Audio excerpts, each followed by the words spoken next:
నా బిడ్డకి పుట్టుకతోనే చెవుడుందన్నా. చెవుడు వల్ల మాటలు కూడా రావు. ఏదో మిషన్ పెడితే వినపడి మాటలు వస్తాయని డాక్టర్లు చెప్పినారు.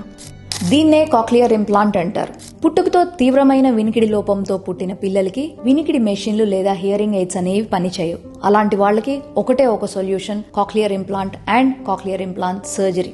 1 నుండి 5 సంవత్సరాల లోపల పిల్లలకి ఈ తీవ్రమైన వినికిడి లోపంతో ఉన్న వాళ్ళకి కాక్లియర్ ఇంప్లాంట్ సర్జరీ కనుక చేయించుకుంటే మనలాగే వినగలుగుతారు, మనలాగే మాట్లాడగలుగుతారు. లేదా లైఫ్ లాంగ్ వాళ్ళు డెఫ్ అండ్ మ్యూట్ అంటే మూగా మరియు చెవుడుగా మిగిలిపోవాల్సి వస్తుంది. దీనికోసము గవర్నమెంట్ స్కీమ్స్ ఉన్నాయి. గవర్నమెంట్ హాస్పిటల్స్ లో ఉచితంగా ఈ కాక్లియర్ ఇంప్లాంట్ జరుగుతుంది. అదే మా డాక్టర్ రావుస్ ఈఎన్టీ హాస్పిటల్లో ఈ 10 లక్షలు విలువ గల కాక్లియర్ ఇంప్లాంట్ అనేది ఉచితంగా చేయబడుతుంది. At the same time speech therapy అనేది కూడా ఇవ్వబడుతుంది. కాబట్టి మీకు తెలిసిన వాళ్ళు గాని ఎవరైనా వినికిడి లోపంతో తీవ్రమైన వినికిడి లోపంతో కనుక